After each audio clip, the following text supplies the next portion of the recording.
Where is the justice? Have you ever been asked by anyone, how does your God let all these bad things happen, these shootings, all the robberies and the stealing, and it seems like they just can literally get away with murder? If you've ever been asked that or wondered that question yourself, don't go anywhere. Grab your Bible, let's dig into this a little bit.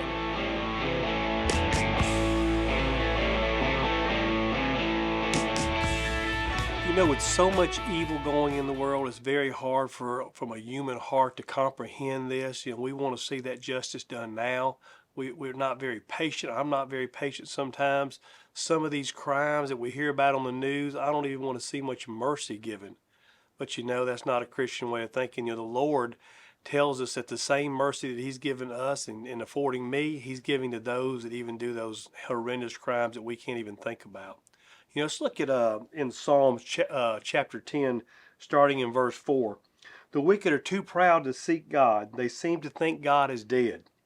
Yet they succeed in everything they do. They do not see the punishment awaiting them. They sneer at all their enemies. Some of these people literally mock God, and you want to see some of that, what I call that God of the Old Testament, where it seemed like justice was swift.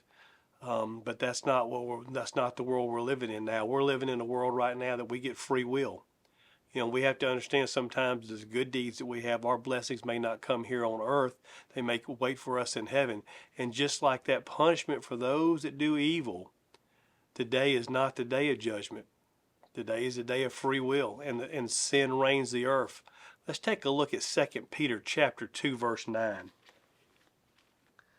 So you see, the Lord knows how to rescue godly people from their trials, even while keeping the wicked under punishment until the day of final judgment. See, the day is not the day of the final judgment, and even though that we want it now, we can't see it now in many cases. If this has helped you answer some of those questions, like the video and subscribe. We certainly appreciate your support. Share this with your friends. Somebody else needs to hear this other than just me or you. God bless you and keep looking up. We'll see you next week.